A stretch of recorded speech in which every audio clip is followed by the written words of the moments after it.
Welcome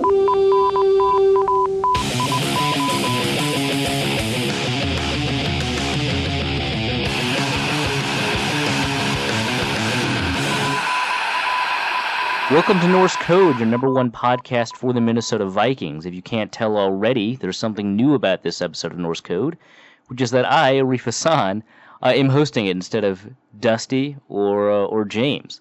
I was left in a little bit of a lurch after Dusty bailed on me. No, he actually had a pretty legitimate reason to have to skip out on this podcast. But as the draft is approaching, we decided to ramp up our schedule of episodes to give you more of the coverage that makes us the number one podcast for the Minnesota Vikings.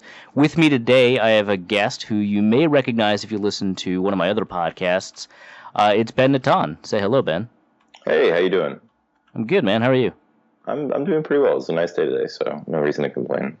Awesome. We got our car back from the impound lot. I don't know if you guys knew, but if you listen to my other podcast, you'd know. I had my car towed. And that was a bit of a problem, but the situation's been resolved, a couple $100 short, but with a car. So my day is somewhat better than it was yesterday. First, I just want to let people know that we really appreciate the support that you've given us at Norse Code. The Patreon contributions have been magnanimous. We really thank you for that. If you want to keep the show going, if you want to keep the lights on, and if you want to keep us the number one podcast for your Minnesota Vikings, go to patreon.com/NorseCode.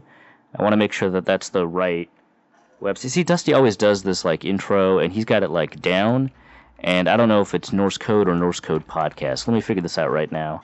It's patreon.com/NorseCode. You go to patreon.com/NorseCode to give at a monthly level. We love people who give monthly because it gives us not just a really cool show support, like, hey, we've got, this many people who are giving us, money every month. It's almost like a salary.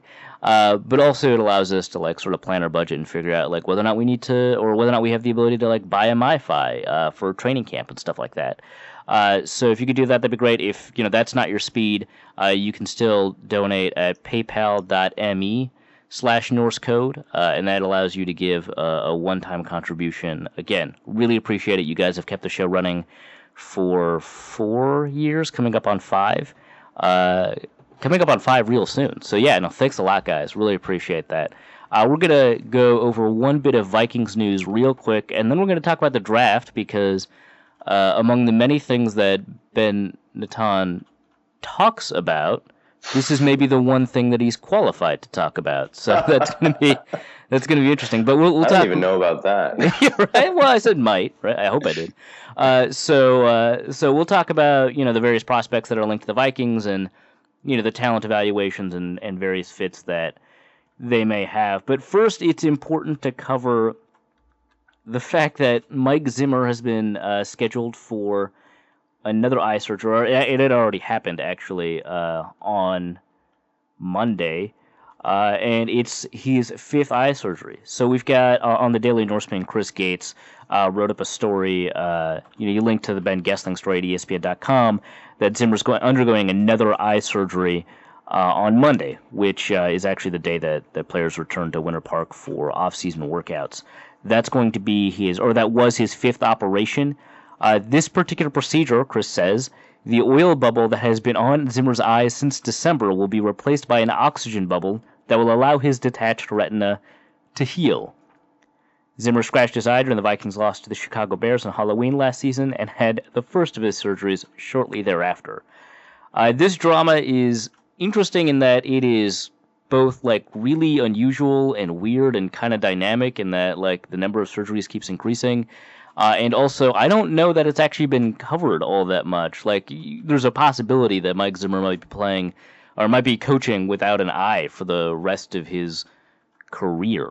And it's just kind of bizarre that hasn't been a locus of discussion for a lot of people. But again, I guess there's not much to talk about. He either has 2 eyes or he has 1 eye. I don't know. But that's your Mike Zimmer update on the Vikings. Sounds incredibly painful. Yeah, that can't be. That's awful, man. I actually scratched my retina 2 years ago. I was chopping wood because I live on a farm back home, which is another story. But I got a piece of wood in my eye, and I scratched the top level of my eye, and that in itself was terrible, and that took like 2 days to heal, and that was like the worst 2 days of my life. So God knows, I can only imagine how terrible Zimmer feels right now. So I wish him the best. When you say a piece of wood, I mean, it sounds like a sizable chunk, but how large was this fragment of wood? The thing is like the I think it's your cornea is like it's very fragile. So like it was like a splinter, basically the size of like a small splinter got onto my eye, and it scratched my eye, and it was just like I couldn't open that eye for a good 2 days. Did it have to be pulled out? Like what? Yeah, they had to numb my eye, which is a very strange feeling. Whoa. And they like dab on top of my eye to get this, like, it was minuscule, but it did enough damage that I had to do eye drops for like 2 weeks, and my eye was numb for about a day and a half, which is I can't even explain that feeling. So yeah, I wish him the best. That's my expertise on eye surgeries. You had a lot more expertise than I thought. Yeah. Just experience. Underselling it, man. All right. So yeah, we'll talk about the draft for most of the episode, and we'll get to the mailbag questions that you guys have sent in. Some pretty good questions too.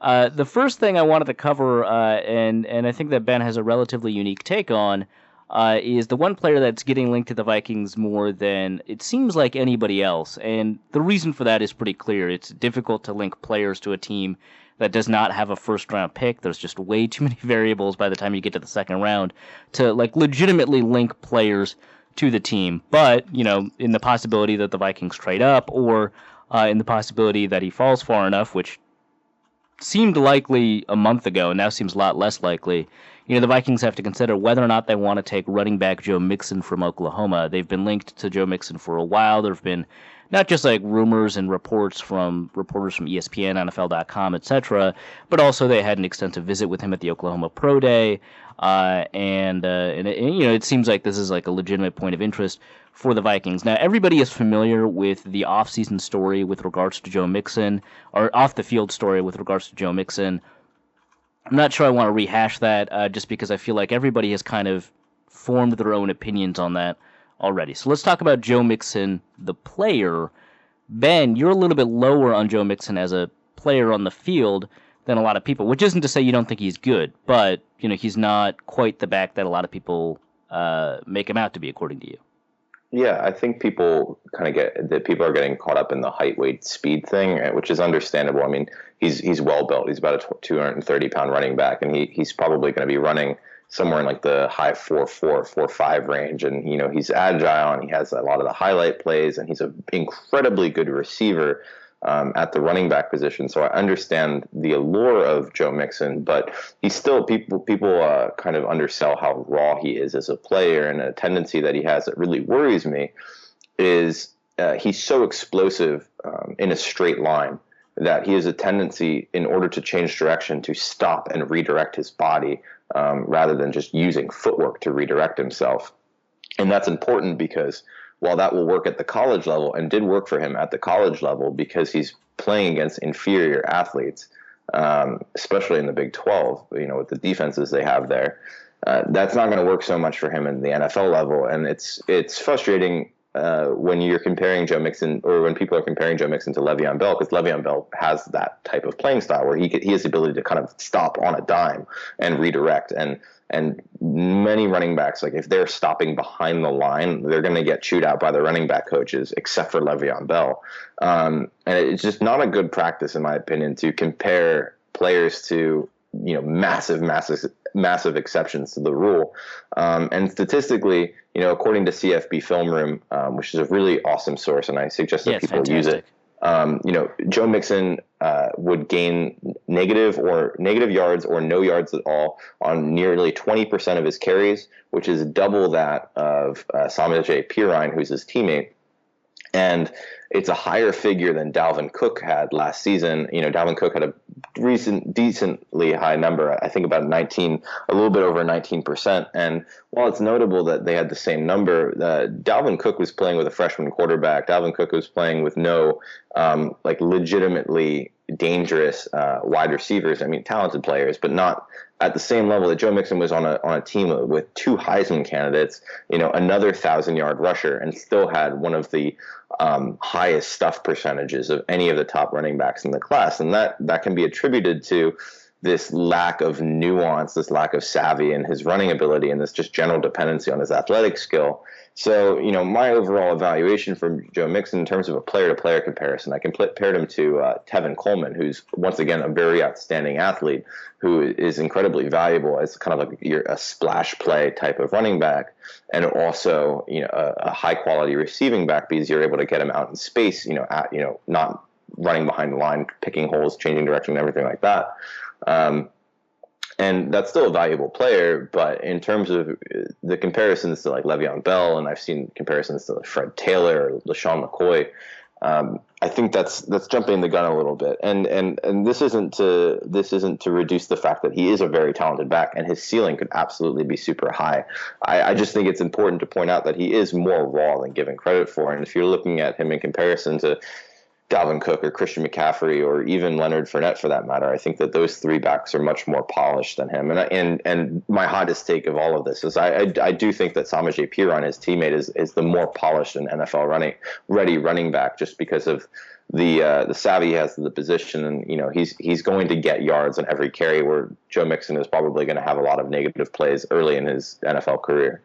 Well, I'm a huge fan of Perine's fit with the Vikings. I've made no secrets about that. So, I'm totally on board with that idea, especially because he seems to potentially cost a lot less than Joe Mixon will, both in terms of team PR and in terms of draft capital. But one thing when you're trying to debunk a player comparison or trying to isolate that a particular player is an exception to the rule instead of an example of a particular trait working out well, is asking why that works so well for that player. So why is it that Le'Veon Bell has the ability to literally just stop behind the line, make another decision, and operate as one of the best, if not the best, running back in the NFL in a way that doesn't work for someone like Tevin Coleman or Joe Mixon? Why does it work for Le'Veon, and why can't Joe Mixon take advantage of what has been working for Le'Veon instead of the bevy of backs that it hasn't worked out for? Well, besides Le'Veon's physical ability, I would also say that he's an incredibly intelligent running back. He does a great job of anticipating defenders, anticipating the ways that blocks are going to be set up, and that's going to help him decide how he's going to string moves together, whereas Mixon is more just depending on his relative athletic ability at the college level to win those matchups behind the line. And you often see Joe Mixon like picking the wrong hole, but still winning because he's a better athlete than the players he's playing across from. And that's not often going to play out the same way in the NFL. And that's something I'm really worried about. But yeah, I think that Le'Veon Bell, besides being such a physically gifted back and a physically exceptional back as well, just because like the way his body is very different than I think people give credit for. He's also an incredibly savvy back, and when people talk about this running back class compared to last year's running back class, I think what was so great about Ezekiel Elliott is besides being a 230-pound running back who had 4.4 speed or 4.5 speed or whatever. He was just a super, super, super intelligent running back. He understood the position very well. He understood how to anticipate defenses and anticipate defenders specifically.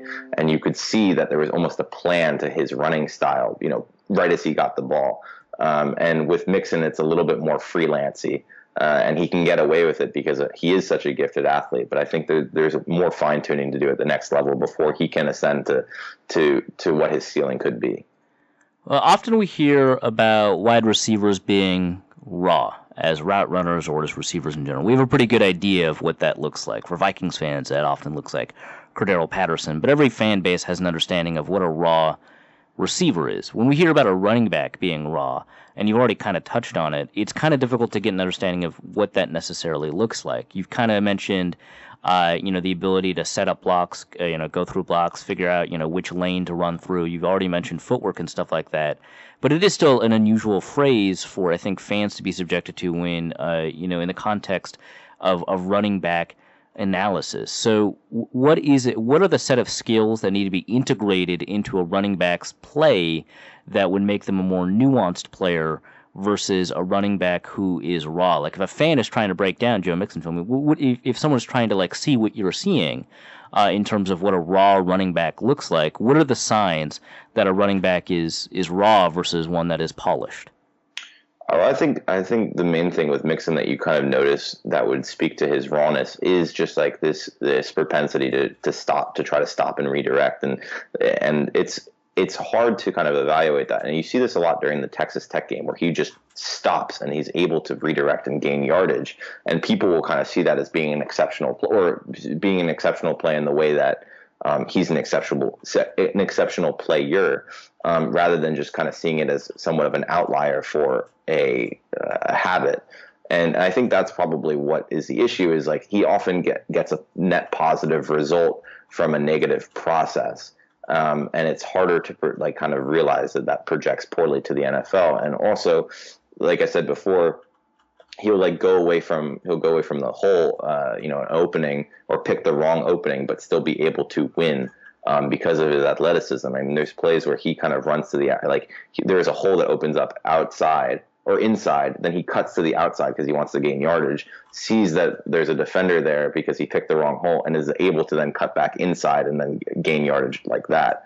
And while that's that's a tremendous thing to do at the college level, you at least have to ask the question, when he's not going against Texas Tech's run defense, and he's going against the Lions, or he's going against the Steelers, or he's going against, any NFL team with speed at linebacker. It's going to be a very, very different equation where there's going to be a lot more negative plays. And I'm a person who especially at the running back position, I'm willing to kind of take those losses for the splash plays, but Mixon has those negative processes at a significantly higher rate than a lot of running backs. Like, I think, just to juxtapose him with, say, Leonard Fournette is not going to get yards on every play because of just like physical agility limitations that kind of affect his ability to kind of like, quote unquote, like create offense. But because of his, he does have the ability to gain yardage in a linear fashion, and he does follow his blocks well, you're at least going to get more positive processes on a regular basis. And they're like, while both have that kind of home run threat dynamic, the negative aspect of it is going to come a lot less with a Leonard Fournette than a Joe Mixon. Once again, I just want to go back and point to that 20%. Having a 20% stuff rate on such a talented team like that is a pretty big red flag, I think, for a running back. Yeah, no, that makes a lot of sense, especially when you've got a teammate comparison to contrast that to. One thing that I always find interesting about these discussions is that it always seems like there's a forbidden fruit element to these sorts of evaluations. Players that don't have a lot of film, or players that seem like they really, that they're going to get downgraded a lot for things like character or injury. Those players tend to get uplifted, I think, both in the eyes of, actual NFL evaluators as well as fans itself. You're familiar with it with Dorial Green-Beckham, who we both were not big fans of coming out from a football perspective.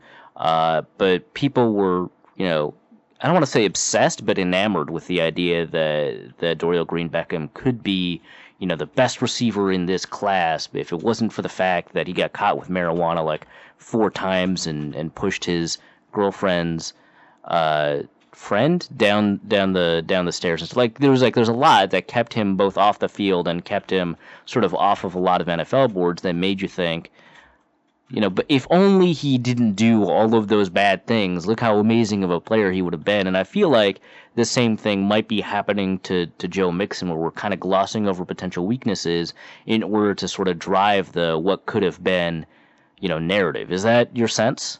Yeah, I could definitely see that. During that draft process, there was articles about comparing Dorial Green-Beckham to Calvin Johnson, and oh my goodness gracious, it's not even on the same planet athletically. But people get obsessed with the things that they can't have for various reasons in which they can't have them, and I could see the allure of Joe Mixon affecting the way that he's being evaluated.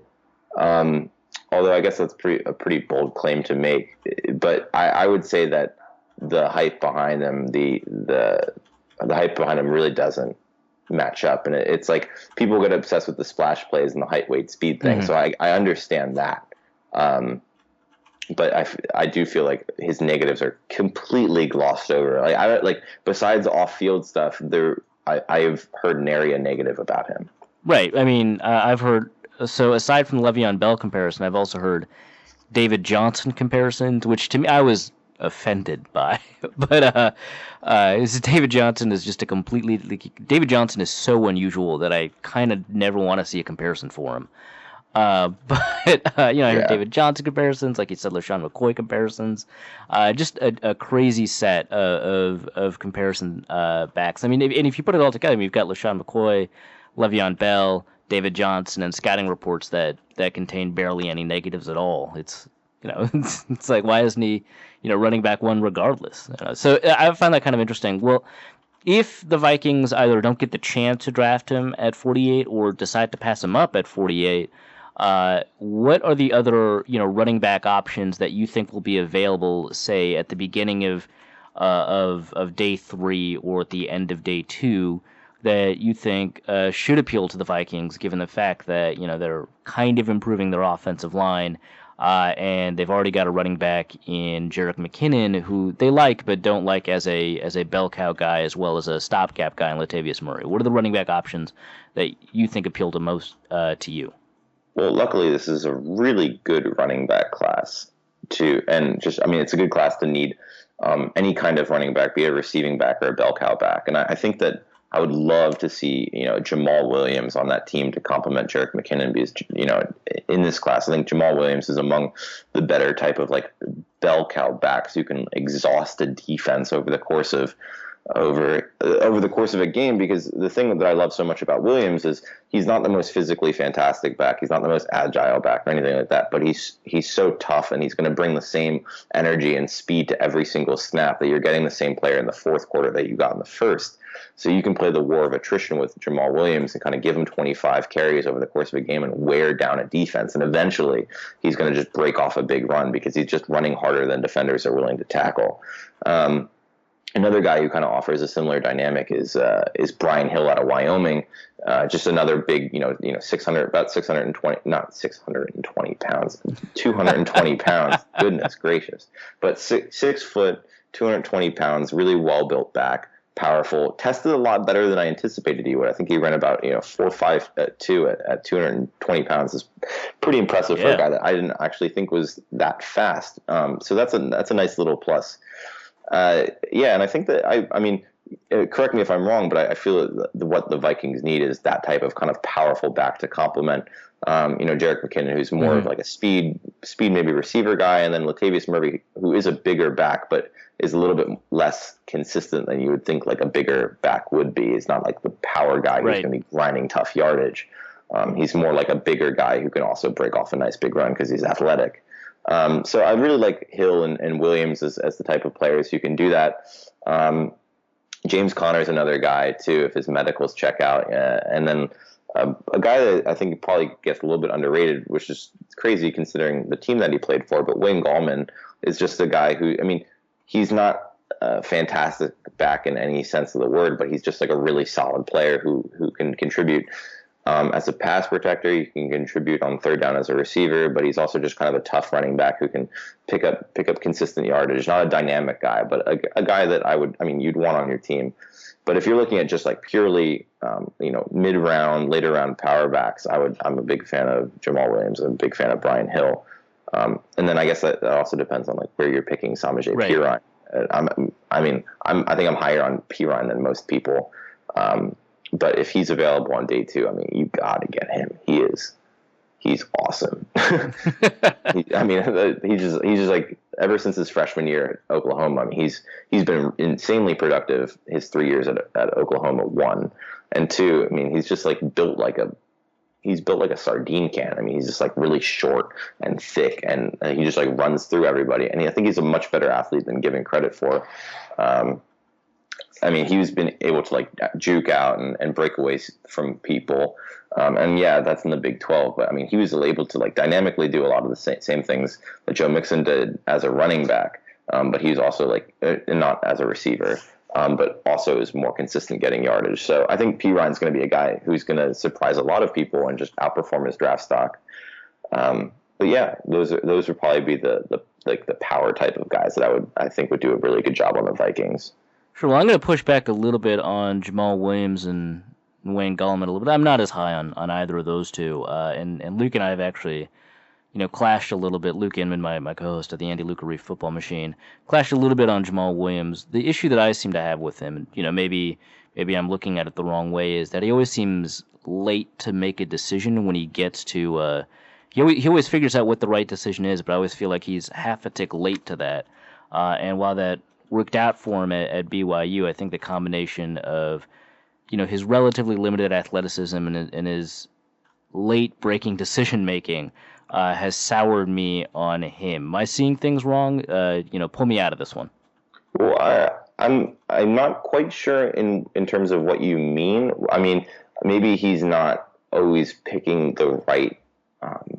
Maybe he's not making making the right decision in terms of like whole. And I could see that, but I think what's so good about him is he's always moving forward. That seems like maybe a really simplistic I agree thing with that. to say. Yeah. And just like him, I mean, he's an incredibly strong running back too. And so that's like a way for him to create offense is his natural strength, and then also hard running style is an ability for him to pick up extra yardage that maybe other running backs or more average running backs wouldn't be able to do. And yeah, I agree with you that he's definitely not the best athlete, and you're not going to get like an incredible, he's not a breakaway type of running back, but I do think he's the type of player that you can give 20 carries to in a game, and like that will be directly correlative to you ending up winning the game. Yeah. So you mentioned when you were talking about Mixon that his production should have been a lot greater given the supporting cast of excellent receivers and quarterback that he had, as well as a teammate running back that had produced well in similar situations. Wayne Gallman, I felt like, probably should have been more productive given the fact that he's got Mike Williams and Artavis Scott and the guy at quarterback that a lot of people have heard of. Why? I don't know. I felt like his production was relatively underwhelming given all of that. Why do you think he would be a value pick given the context of that production? Well, I mean, it also comes down to like what your expectations are. I think for Wayne Gallman is like what I like about Wayne Gallman is he will always get you 4 yards. I mean, he will get you 4 yards when there's 5 yards there, but he will always get you 4 yards.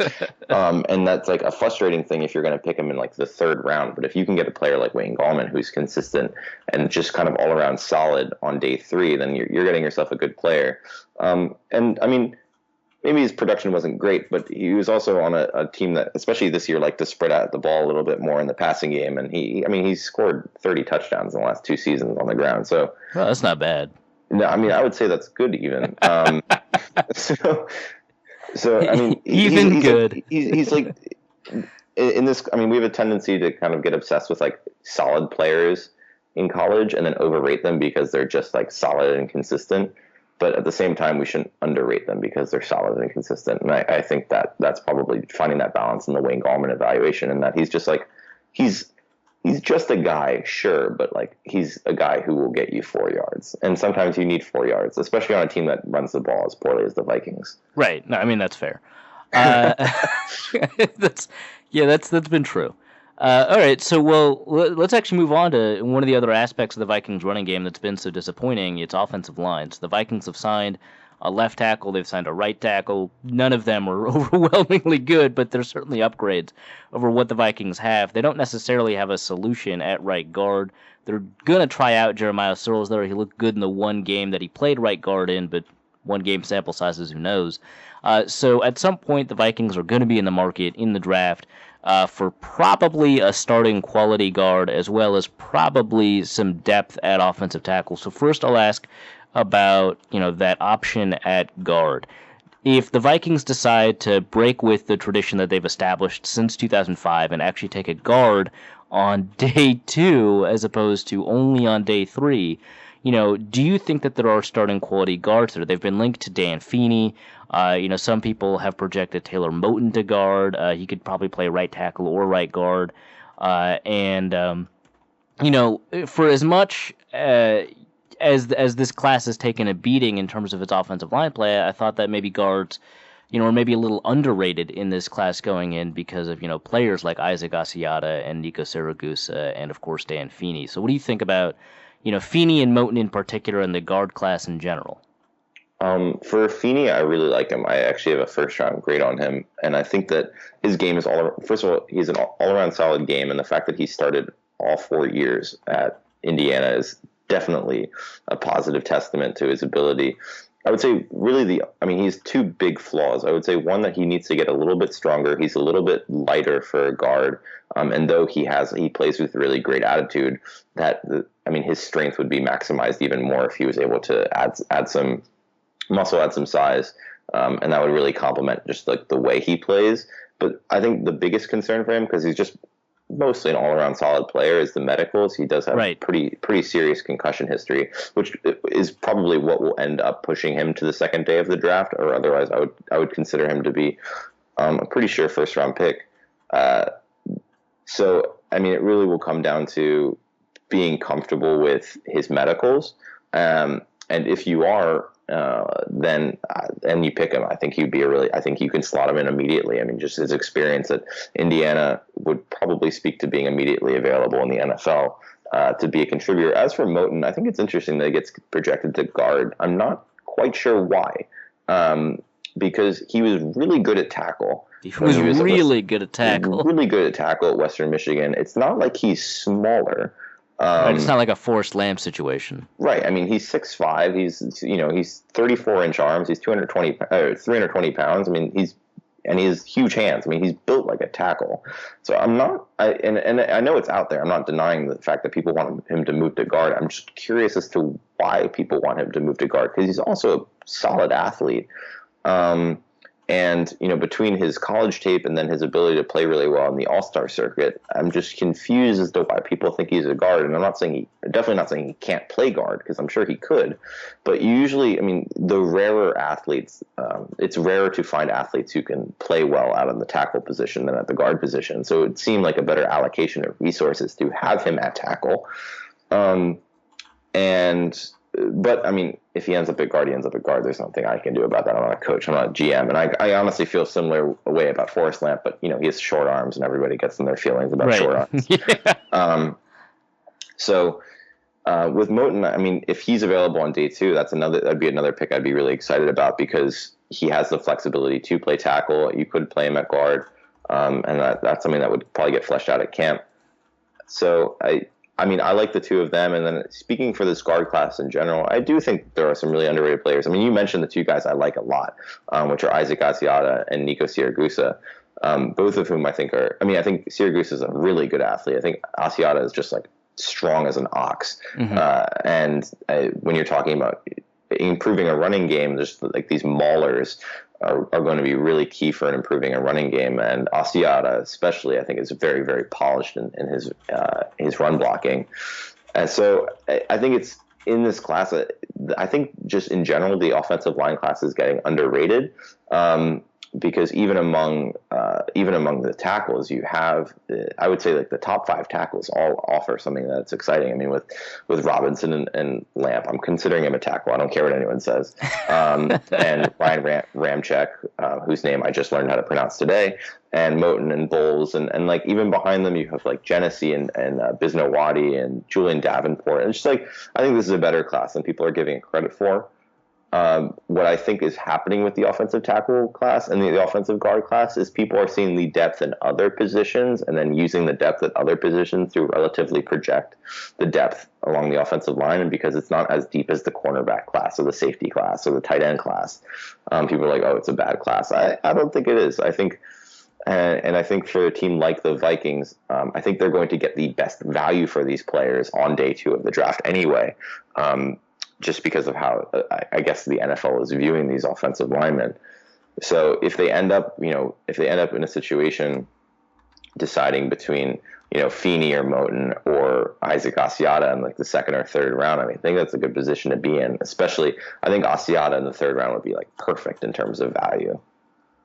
All right. That's good to hear. Because I'm Yeah. super high on Nico Siragusa, and the numbers, Oh, by I the mean way. he's awesome. I mean Yeah. he was the key for that whole running game too. Yeah. I mean, they had a 2,000 yard rusher and a 1,000 yard rusher at San Diego State, and I don't think they would have been able to do that without Siragusa just like him coming downfield on those pulls, and I Yeah. mean he's a very good athlete, and he's also nasty as hell. So Yeah. good play. No, he's fun to watch. Luke and I picked up on him watching, Donnell Pumphrey, and it's not often when a guard pops out on film to you, but first, he was always the pulling guard, and so that's kind of easy to notice. And second, he was, really nasty, and that was easy to notice. So we started watching him as a run blocker. We read what other people had to say about him. They said that he was kind of iffy as a pass protector, and we were like, well, yeah, I guess that makes sense if he's not being rated as a first round guard with this kind of run blocking ability. It must be that he's got some limitations as a pass blocker. If you take a look at the numbers that Pro Football Focus has for his pass protection skills, they're through the roof even after you adjust for things like the offense. So the numbers, so athletically, as a run blocker, and as a pass protector, the hashtag analytics love Nico Siragusa. And, his age isn't too bad either. And so, that's somebody that I'm kind of interested in going forward. I think that one thing, just real quick, the Vikings are probably going to be in the market for a center long term. A lot of people kind of want the Vikings to take a look at Pat Elflein or Ethan Posick, especially Luke.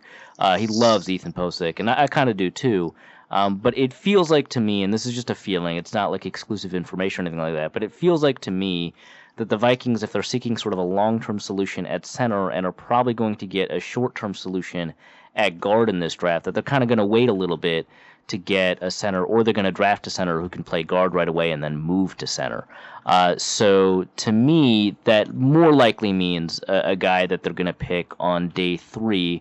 Center classes are never considered particularly strong. This one seems kind of interesting to me, in particular because of those two guys. Some people really like Kyle Fuller. I'm not as huge a fan. Some people like Tyler Orlowski. I'm not as huge a fan. A lot of people like John Toth. I kind of like him. But what are the prospects, do you think, for the center class?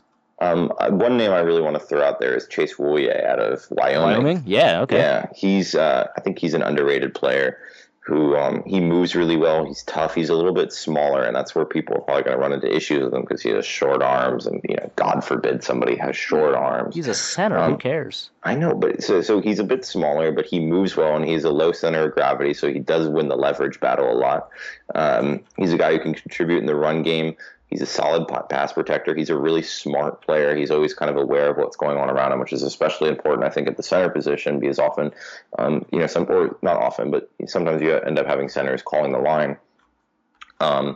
So, I mean, I'm not a big – actually, I really don't like Kyle Fuller. I think that he's just kind of like a big dude, and I like Orlovsky, but he's more of a phone booth player to me. I think he's just like a tough, strong guy, but more of a phone booth guy. You're not going to really ask him to do a lot of moving out in space, which I guess is fine for a center. But if you're able to get a more mobile player, that's good. Right. And I think that's why Woulier is so interesting, because he does offer that mobility from the center position.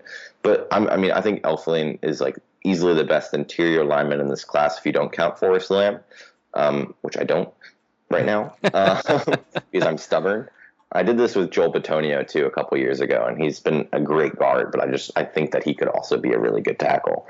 That's besides the point. So I think Elflein is kind of like the obvious choice for being the top interior lineman, especially at center, just because he's has experience at guard and center. He was outstanding playing both. He's a little bit smaller, relative to other centers, but once again, he's like, very good athlete, very good on the move, tough, strong, all of that jazz. I think that he's probably one of the safer players in this class, just because I could pick very few holes in his game overall. Yeah, fair enough. So I think that is most of the discussion with regards to people whose names might be recognized, I think, going in. But I do want to touch real quick before we talk about, the sort of the last area or the last two areas that are maybe also of note for Vikings fans. I do want to just quickly ask, hey, so this tackle class is supposed to be bad. You've already pushed back against that narrative a little bit, but the Vikings are probably going to be selecting a tackle candidate on day 3. somewhere, just so that they can have a long-term solution, maybe replace Mike Remmers in the long term at right tackle, or even challenge Riley Reif after his guaranteed money runs out after 2 years. Do you think that there is a tackle, that on day 3 that has unusually high prospects for being a starting quality tackle? I'm curious as to when Avery Genesee is going to end up going. I think this is going to be the first draft since 2011 or maybe 2012 that a Texas A&M offensive lineman won't go in the first round. But Avery Genesee did a really good job this year stepping in for Jermaine Afidi, who went in the first round last year to the Seahawks. And he's a guy who's incredibly good on the move, incredibly effective as a run blocker, has a lot of work to do, I think, as a pass protector, has, NFL size at tackle. So depending on how people kind of put stock in pedigree at the tackle position, because maybe he gets boosted a little bit from being a Texas A&M player, I'm not sure. But if he's available on day 3, I think that would be a really great addition. I like the Bucknell guy, Julian Davenport. Again, he's very, very raw. So, I mean, that's going to be up to the staff, but in terms of development, but 6'7", nearly 320 pounds, long, 36-inch arms, long vine arms. So like from that, he looks like you created him in Madden. So, I mean, that's the type of player that you kind of bank on in the third day because of the upside, and just you want to take chances on those types of athletes on the third day of the draft. So, I mean, I like Genesee, I like Davenport. Will Holden's another guy just because of his experience in the SEC, and he's a decent athlete, really consistent technician, very strong player, has a tendency to kind of get caught with more. I mean, he gets caught up with more speed rushers. He had a tough time with Charles Harris, guys who have really good burst off the edge. But I mean, he's a really solid run blocker. Guy you probably have at right tackle. Maybe not defending or blocking the blind side. But just another. I think he probably is gonna end up having a solid career in the NFL. He's kind of. He is who he is at this point. I think he's physically maxed out. Unlike, I think, Genesee and Davenport have a lot of room to grow as players. But he's a guy who could be really solid, I think. Okay.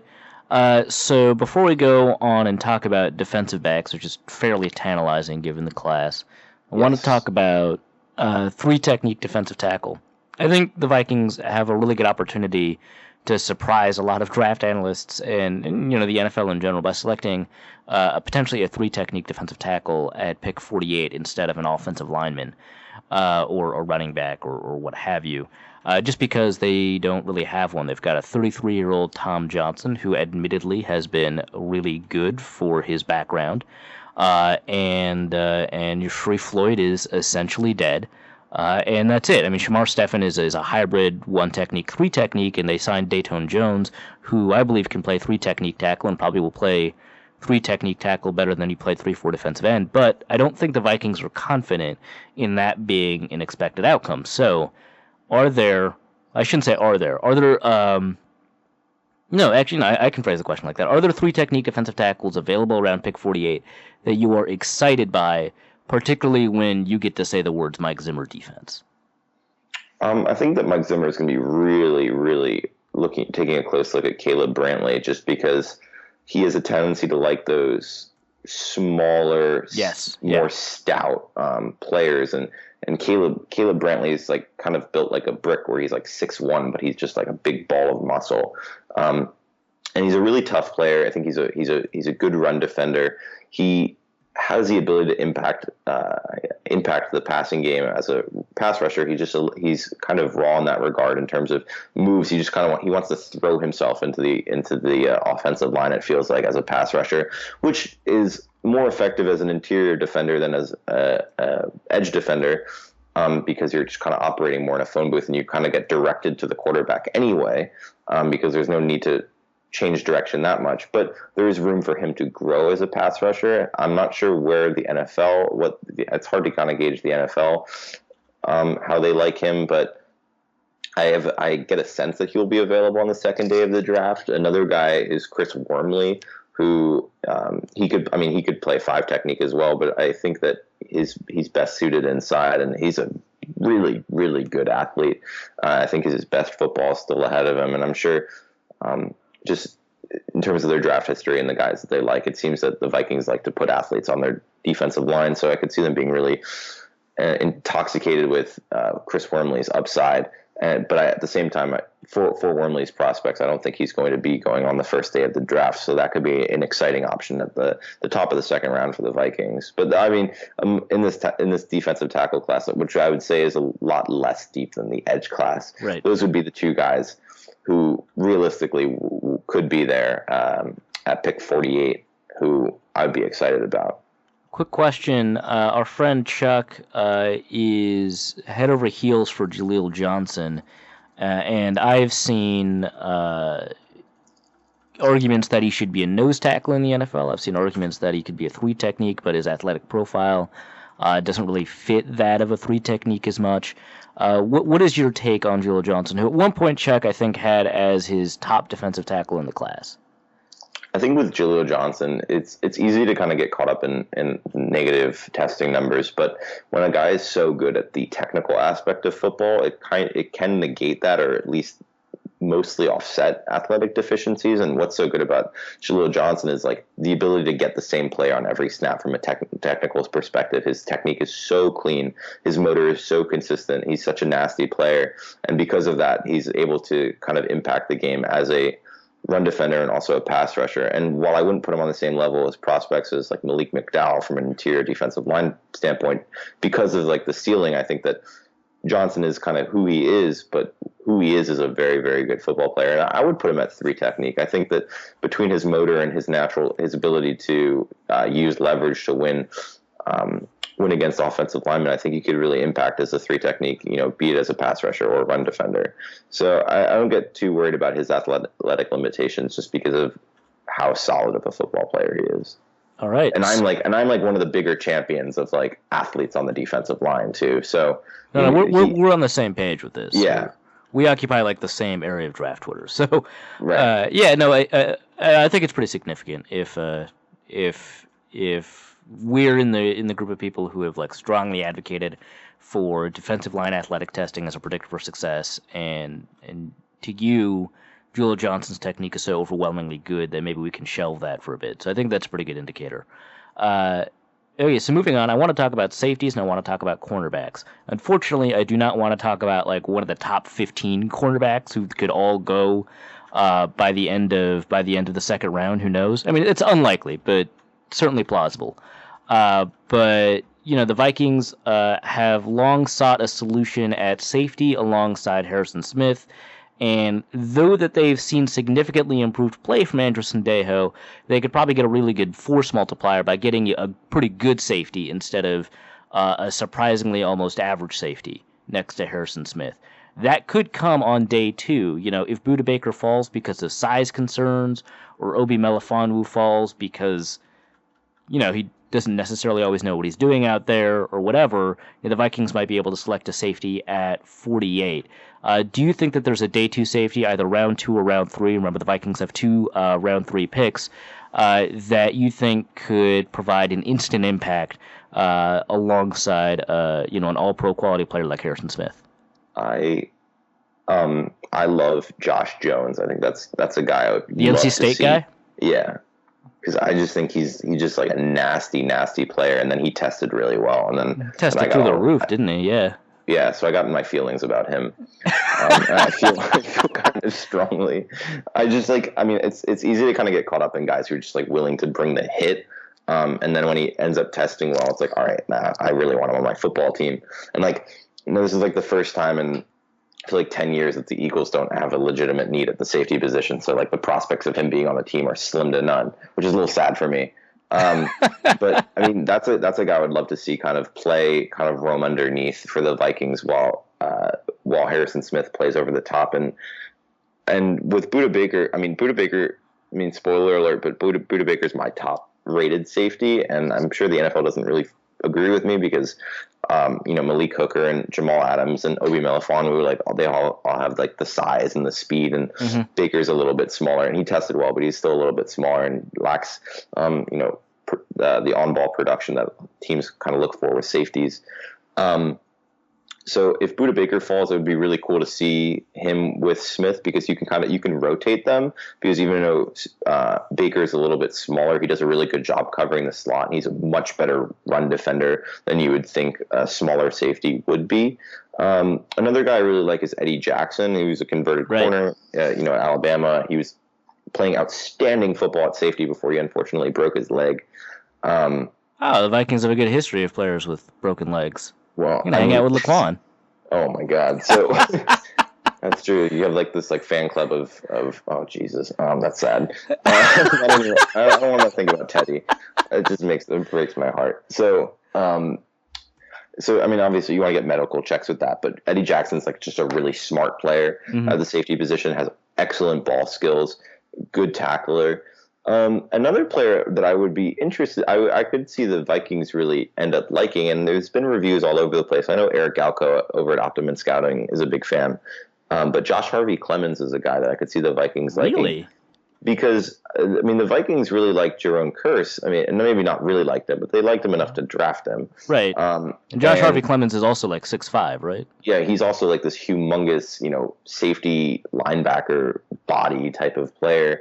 And his ability to play underneath, I think, is actually somewhat underrated. I feel like he hasn't been talked about relatively enough, just because of how good the safety class is. It's easier for a lesser prospect to not get the press they deserve. But I think that he's a better prospect in terms of upside than given credit for. And maybe in the Vikings defense, when you have such a good player next to him with Harrison Smith, you could possibly simplify his role as an underneath defender.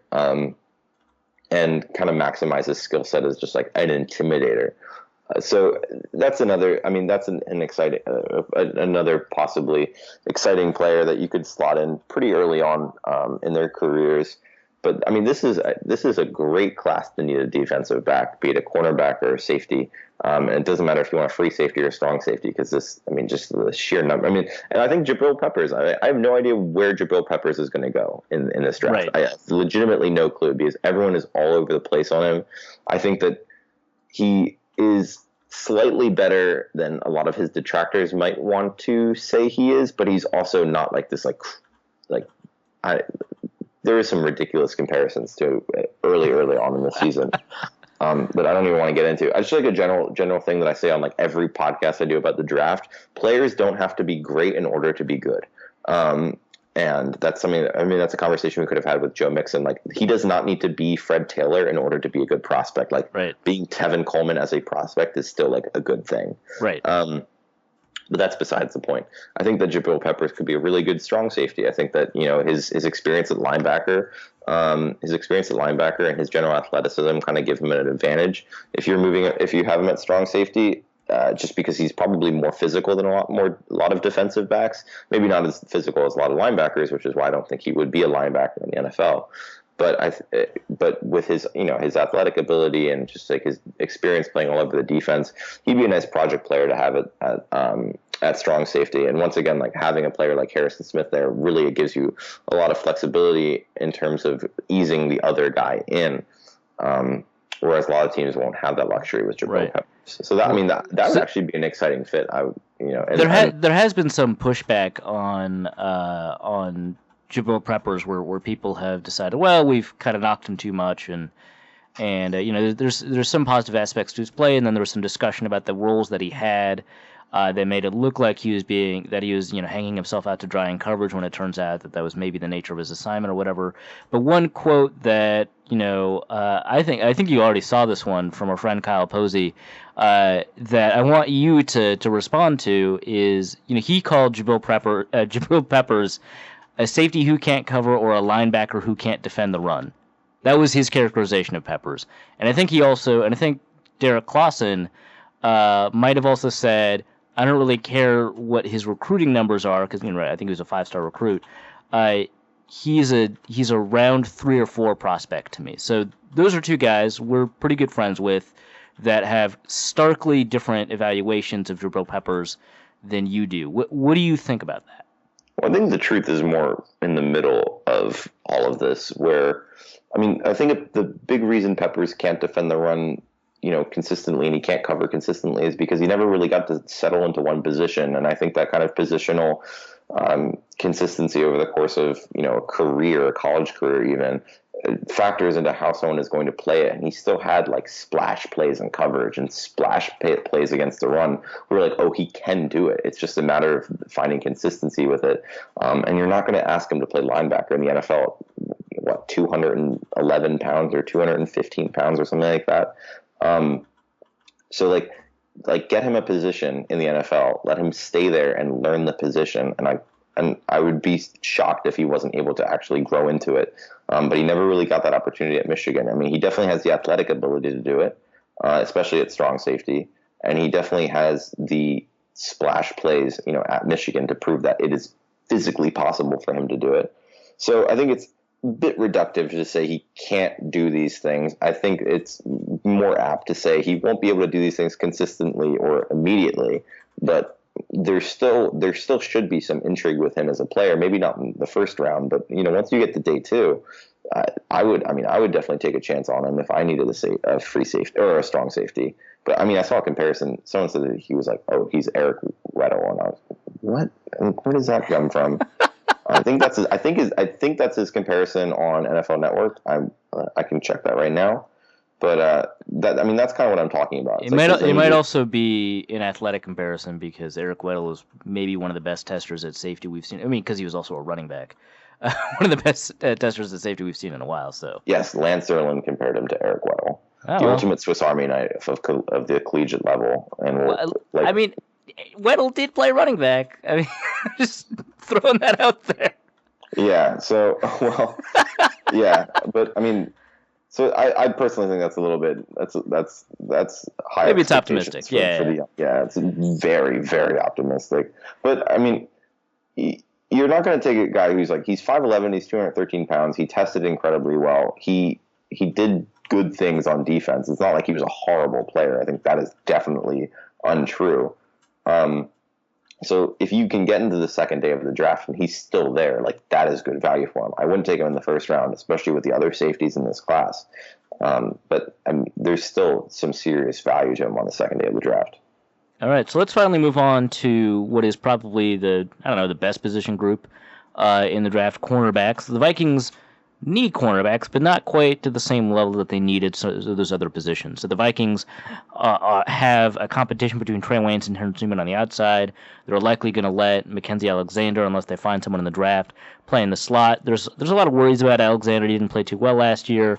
I personally have a lot of worries about Trey Waynes. I didn't think that he played well last year. Either way, Terrence Newman is not going to be with the Vikings for the next 3 years, and he's probably not even going to play 1,000 snaps, even if he's 100% healthy for the season this year. They're probably going to rotate him out. So there's a good chance that the Vikings need cornerback depth, and they're going to need a long-term starter at cornerback. So we can probably avoid the top 10 corners in this class in terms of where they're going to get drafted to have a discussion about sort of maybe who the best round 3 cornerbacks are, and maybe they pick up somebody in round 4. And what's interesting is that that could include names like Jordan Lewis, who's dropping for off-field issues that are the details are not great.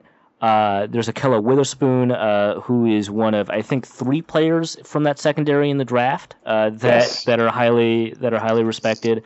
And I know some people like Akella Witherspoon more than his bookend at Colorado. I think Chidobe Awuzie. Yes. And you've got your Cameron Suttons, you've got DeMonte Kazee, you've got a lot of players that are Rasul Douglas, who is maybe the most sea hockey out of all the cornerbacks in this very sea hockey cornerback class. There's a lot of corners to be interested in, and the Vikings could either grab depth at a guy who's versatile and can play both the slot and outside, or a guy who's going to kind of stick to the outside and maybe compete with Trey Waynes directly in 2018. What are your thoughts about the Vikings being able to take one of the potential depth picks at cornerback? I'm just going to start out with saying I do think I have a weird inkling that I think Akella Witherspoon is going to go a lot higher maybe than people think, just because, I mean, the size, the speed, the on-ball production. kind of speaks for itself. And I do feel maybe the NFL likes him a lot more than Chidobe Awuzie just because of the whole size thing. And the NFL does love big cornerbacks now. Yeah. So if he's available on the second day of the draft, go get him. He's a really outstanding player. But at the same time, like, I don't want him being a good player to kind of reduce the fact that, like, Chidobe Awuzie is also a very good player, and he's the type of player I would love to see as, you know, an inside-outside type of cornerback. Just because, not only because of his pass defense, but he's also an outstanding, maybe the best run defending cornerback in this class besides Marlon Humphrey. Just really intelligent, really physical cornerback in his ability to play the run. He can also blitz from the slot, and he's really, really good at that. So a versatile type of defender who should go on the second day of the draft. It'd be you can play him in the slot, you can play him on the outside. Jordan Lewis, like you mentioned, Corn Elder is another guy who's a really good run defender, solid athlete too. Not great deep down the field in terms of coverage. Maybe you're asking him to be more of a cover two type of guy, and I think that's probably why he might be maximized more in the slot. Desmond King is a guy who, especially if your team doesn't have a size limitation at cornerbacks. And I'm not sure about the Vikings. Do the Vikings prioritize size at the cornerback position? Not to the degree that, like, the Packers or the Seahawks do. I think they've got, I don't want to say a hard limit, but they've got a limit around 5'10" and 0.8 for outside corner, and I think they're willing to go a little bit smaller in the slot. Well, I think with Desmond King, people were talking about Desmond King moving to safety a lot before the Combine, and then he actually surprised a lot of people at the Combine with how he tested.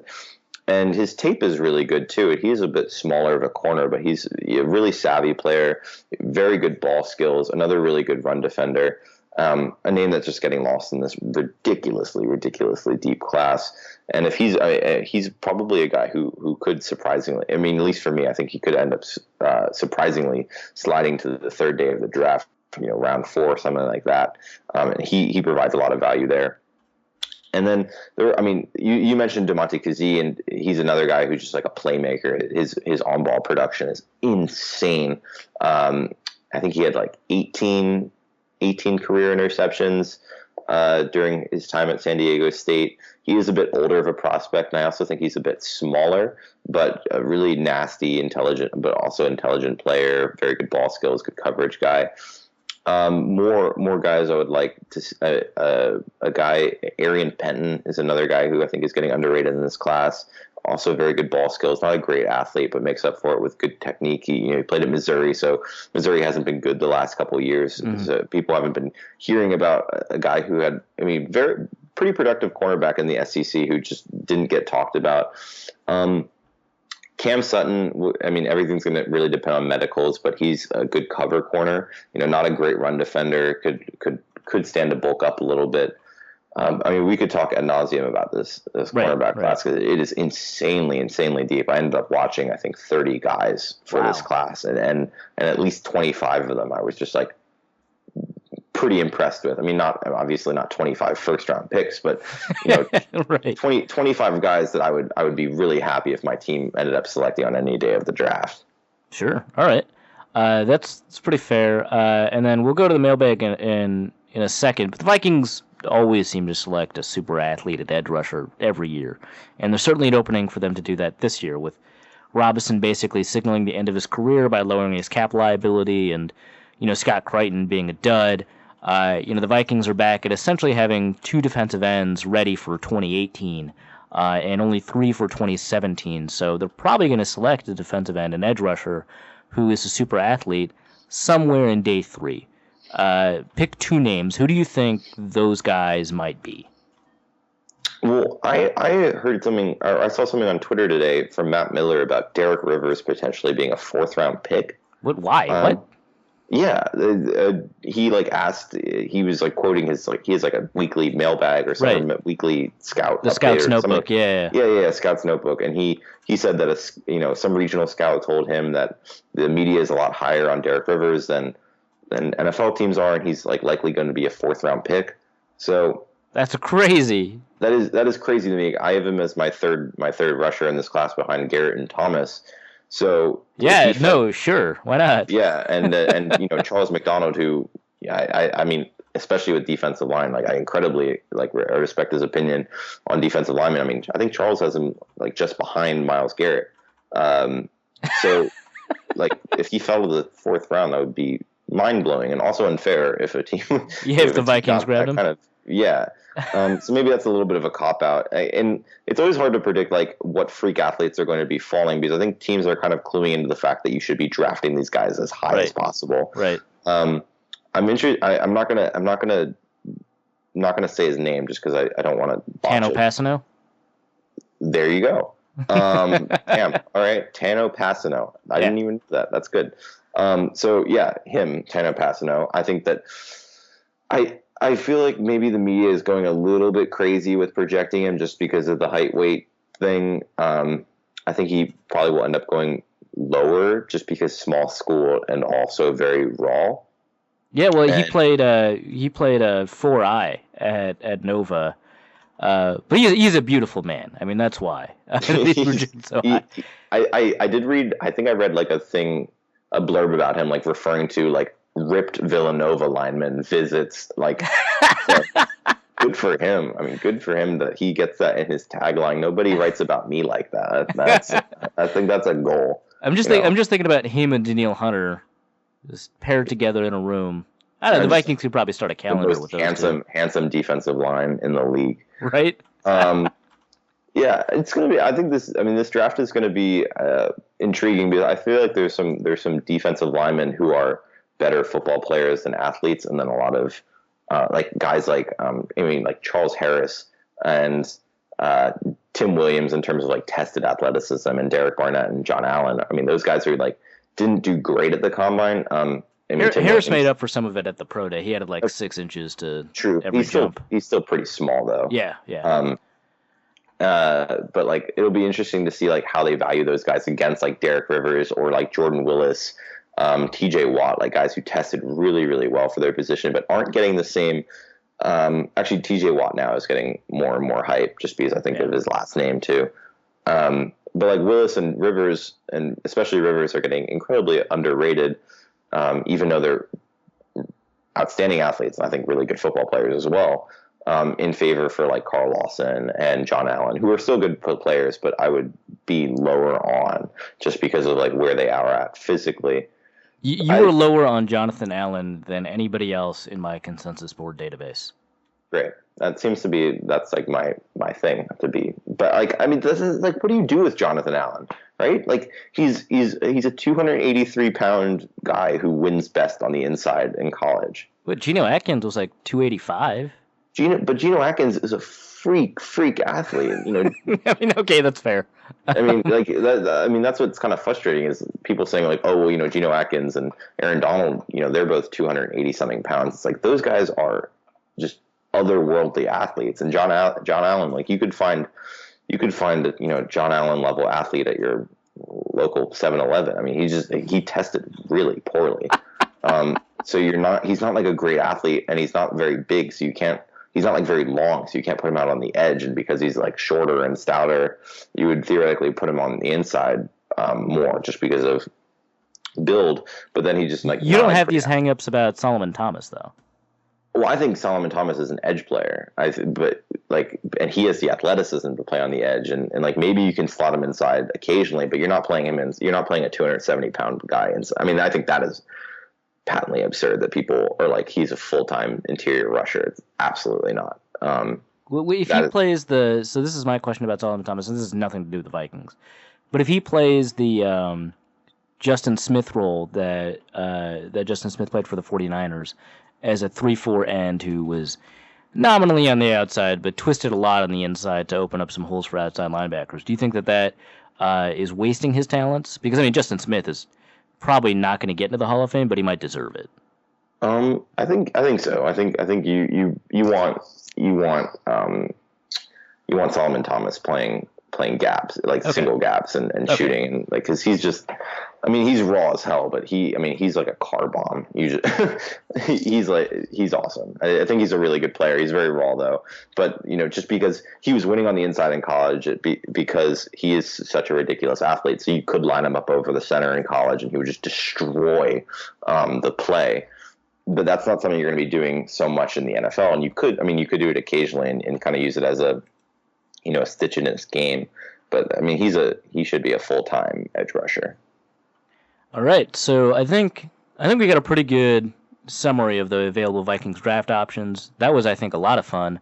Ben and I don't talk about football that often, so that sure. was, everything except for football. Yeah, right.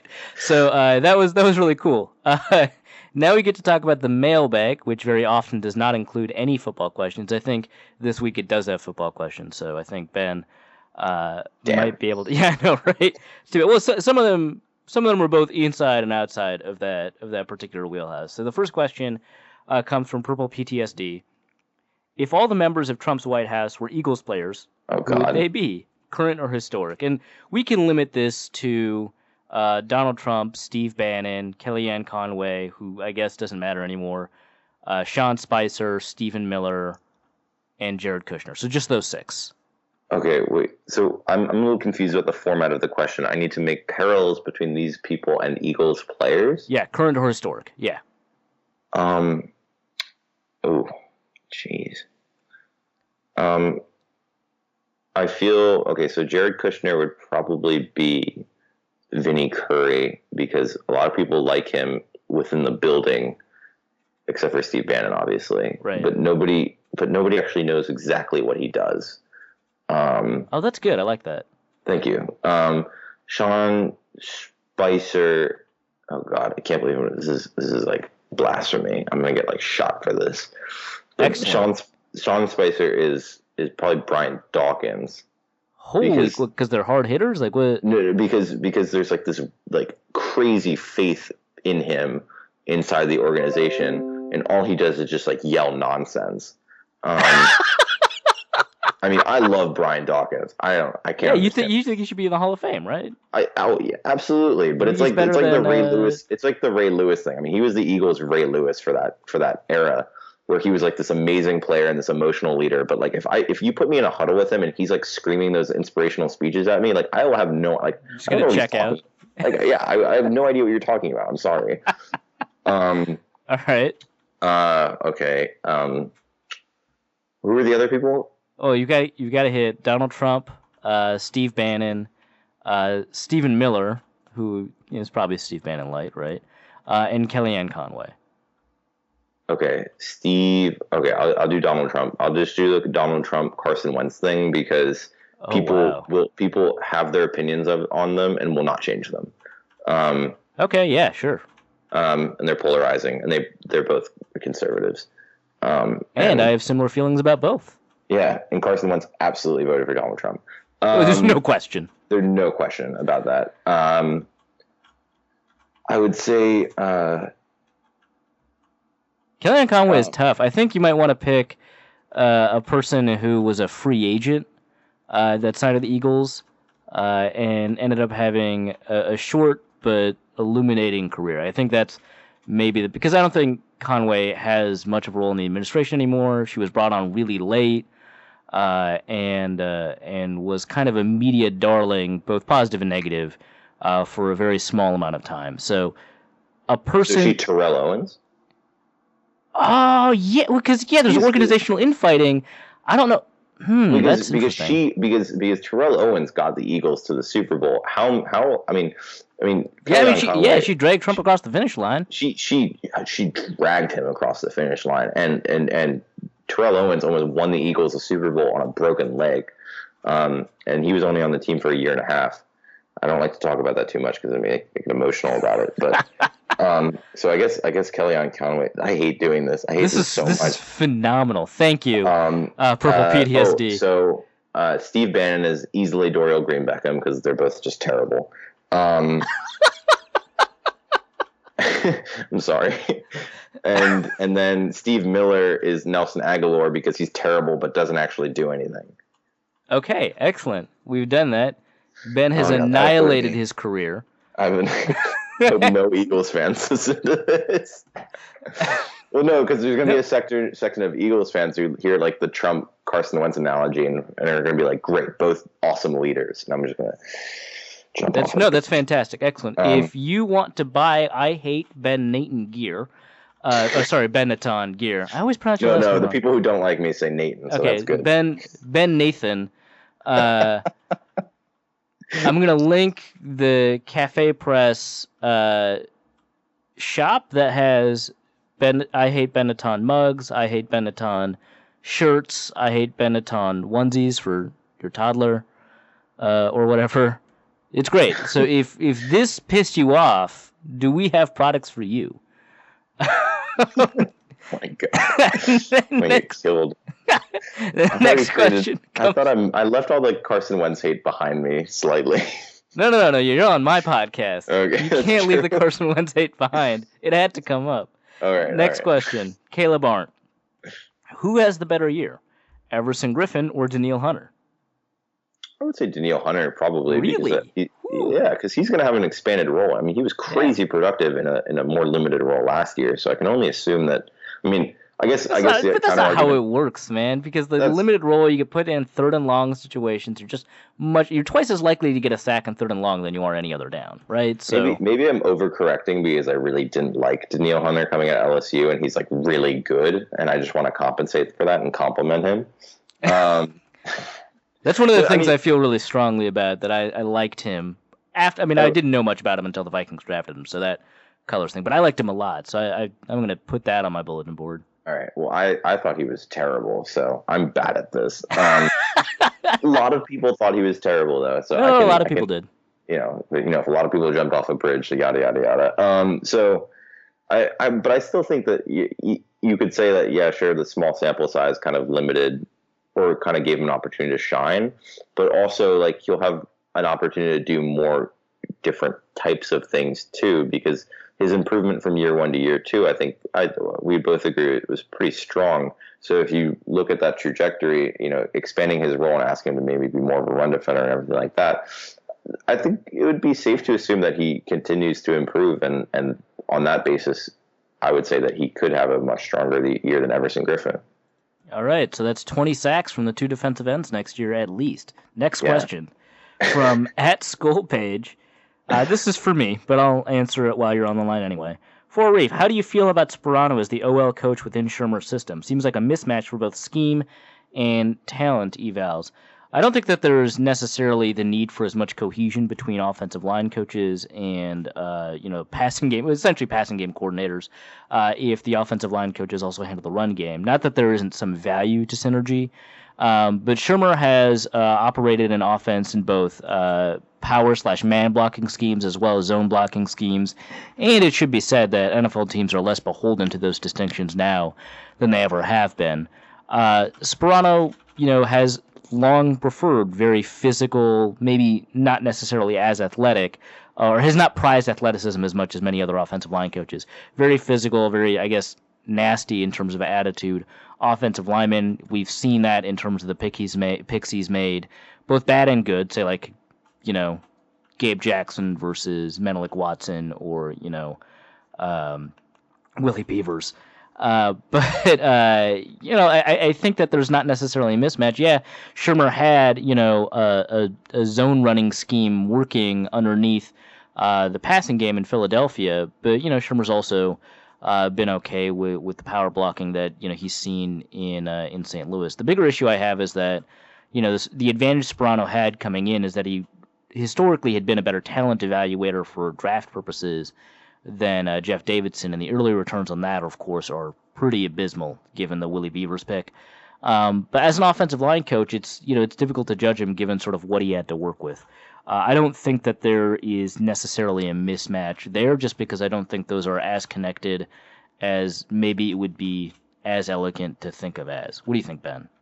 Well, I think a good comparison, too, was the Eagles situation with Jeff Stoutland. Jeff Stoutland was working under Chip Kelly, Kelly's entire tenure in Philadelphia, and he was retained for Peterson, and Peterson and Kelly have relatively different offensive philosophies, even in terms of blocking schemes, but they kept Stoutland on, and while they changed the philosophy of the type of linemen that they were accruing, where they were kind of orienting more towards power type of players, they retained Stoutland just because of the ability to coach players up. So I think that's probably a similar situation with Shermer and Sperano, where maybe there's an ideological difference in what exactly they want, but you're retaining them just because of the pure ability and how they're coaching these guys up. Yeah, all right, that's fair. Next question comes from Alex Goebel at Euleron. What's the deal with all the Michael Kendricks drama? Hey, I haven't heard about that in a while, actually. What's up? They've been trying to trade Michael Kendricks, I feel like, since Michael Kendricks got to Philadelphia. And I'm serious. It's like every summer there's a Michael Kendricks trade rumor. Okay, so all the trade rumors must have like destroyed his potential trade value, though, right? What is his trade value? Oh, absolutely. Like, I mean, if they could have traded him, they would have. I think they were trying to trade him during free agency, but it ended up not. They like the deadline for guaranteed money like set in, and then they're just not going to end up trading him. They're probably going to keep him for another season where he plays like 18% of the snaps. He played less than 20% of the snaps this season, which is frustrating because like we've seen Michael Kendricks at his peak. He's been really good. Yeah, like at his peak, he could be like a top 10 linebacker. He has the physical ability for it. The issue is that like his best ability as a linebacker is his blitzing ability, and Schwartz doesn't blitz much. He's very much a 4-man rush type of defensive coordinator. So he's asking a lot from his linebackers from an above the shoulders type of situation. And from reports, the reports from Philadelphia is all the coaches think that Michael Kendricks is really dumb. And I'm not gonna give a personal opinion on that because I think it'd be unfair for me to do that. And I think that he's a solid player, just that he doesn't vibe well with the coaching staff. Sure. In terms of his on-field fit, there are some whispers about some off-field issues, and the Eagles are just kind of like tired of cleaning up his messes off the field in the Philadelphia area. Saucy. I'm not gonna get too much into that just because of I don't want to slander him or something without good evidence. So yeah, they've been trying to trade him for a while, and if that ever happens, I have no idea. But it's really frustrating to have a guy that talented on your team, and then he just like plays no snaps, and it's just like just start blitzing or something. But that is besides the point. Well, so there's Jordan Hicks who played lights out last year, right? Yeah, and then Nigel Bradham, also, yeah, the former Bills, really, really, really good last year as well. Is Bradham good in coverage? Because I know he's a really solid run defender, but he was. In terms of grading, Pro Football Focus and also what's it called, Bleacher Report's Top 1000, as done by Derek Klassen for linebackers, whose opinion I trust greatly. He was actually, he was better in coverage than against the run. I think he was among the Eagles' best defenders last season, which really says something considering you had Hicks and Cox and Malcolm Jenkins and everything like that. So, he's really awesome. I think they're probably going to end up working out a longer-term deal with him. And they were playing so much nickel defense that Kendricks was the third linebacker. He never saw the field. Right. All right, next question comes from Stephen Adams at Jarl Stephen asks, what do you think Vikings great Donovan McNabb's first 100 days as president would focus on? I think it would focus on exercise and nutrition, honestly. I think that... Yeah. And getting everybody Tums so they don't throw up in pressure situations. I'm sorry, did I say that out loud? We were talking about Terrell Owens earlier, and now I'm upset. Didn't he also throw up for the Washington team too? Didn't he throw up? Yeah, he just threw up a lot, I guess. And he throws up all the time every time he goes on a freaking radio. That is true. I will say this though. I don't know. So he lives in Minnesota, and a lot of people know this, but some people don't. He was a really good basketball player at Syracuse. Right?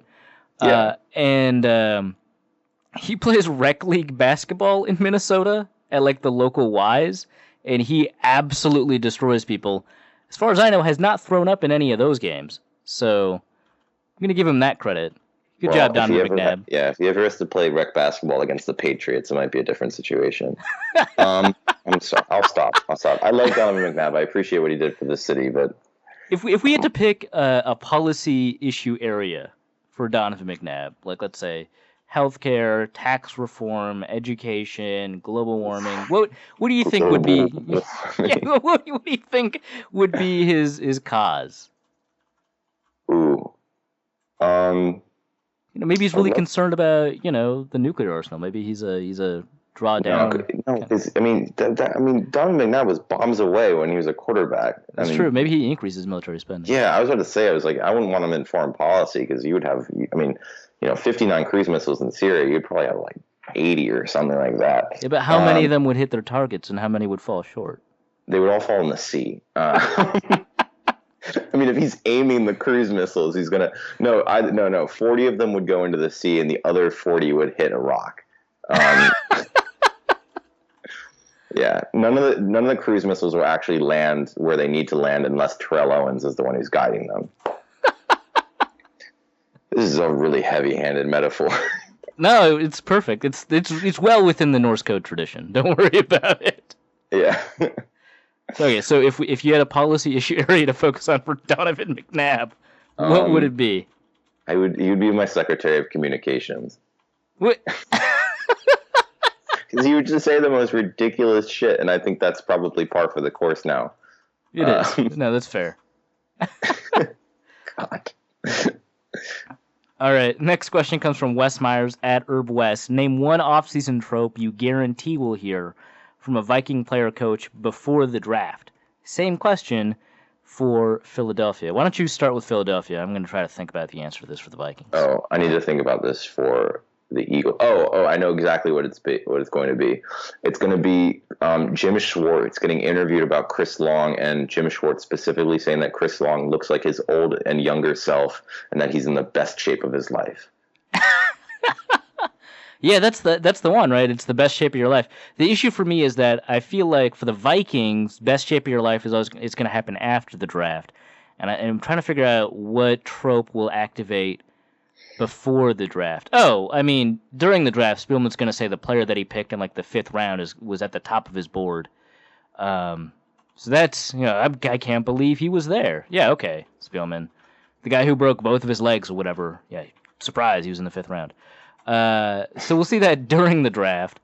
Before the draft, we'll stick to our board. I won't comment on any trade rumors at this time. We're always trying to make moves to make this a better football team. Those are the ones that are very Spielman. Laquan Treadwell is looking faster than ever. Well, they're not going to say that. They may say he's looking better than ever. Right. Yeah, right. I want, what is it? Oh, they had a mantra, too. It was smart, fast, physical guys or something like that. I don't know. I feel like that should be every team's mantra. You'd think, but they had like a specific order to the words. I want dumb, slow, unphysical guy. Oh, wait, that's Dorial Green Beckham. Hey-o. Oh, folks. That is like my brand, is just ripping on Dorial Green Beckham. I have no other brand identity. Why do Eagles fans hate? I can't. Anyway, Nick Olson at Nicholas J. Olson asks, one, if the Vikings hadn't made the Bradford trade, whom would we be eyeing in the 1st round? They would trade the pick for Sam Bradford. No. I'm sorry. I'll stop. That's a good question. I could see them liking Cam Robinson. Because they do. When you talk about like Sperano's philosophy on the offensive line, I could totally see like the nasty, humongous SEC lineman. Probably Malik McDowell too, because Mike Zimmer doesn't seem to have a problem whipping guys into shape from an off-field perspective. And talk about a freak athlete who played defensive tackle. Yeah, so I think Malik McDowell would be option 1. I think Cam Robinson might be option 2. Yeah. Yeah, Cam Robinson's been crazy underrated, I feel like. Yeah, well, I think the issue with Cam, just to diverge into actual football talk for a second, I think the issue with Cam Robinson is that a lot of people hear physically talented but raw SEC, and they think Greg Robinson. And I don't think he's as raw as people. No, yeah. Well, so the issue is that he was super raw in 2015, but I think he cleaned up a lot of it in 2016. Yeah, I thought he was really good this year, and when you talk about I don't like SEC and everything like that, but like when you talk about the pass rushers that Cam Robinson has had to face during his career at Alabama, those are just 1st round pick after 1st round pick after 1st round pick ever since he was a freshman. And And I think experience for offensive linemen is a seriously undervalued thing. And just, I mean, he has the size, the pedigree, he's a good athlete. I don't understand why more people don't have him as the best offensive tackle in the draft. But that's me, Mr. Divergent. So everybody wants to draft the sub 300-pound 25-year-old guy, which you miss me with that. I have a lot of thoughts. I've been hurt by Danny Watkins. I will not be hurt again by Garrett Bowles.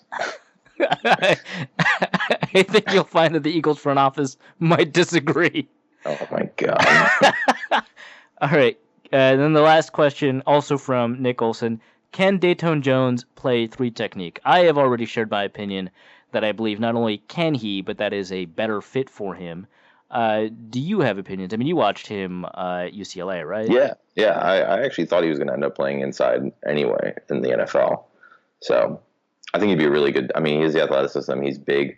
The fact that the Packers had him at outside linebacker sometimes is freaking ridiculous. It's just the stupidest. Yeah, that's crazy. It's exactly like the Quentin Coppola situation, right? I think the Packers are the smartest dumb team or the dumbest smart team. I don't know which one it is, but they try to be so.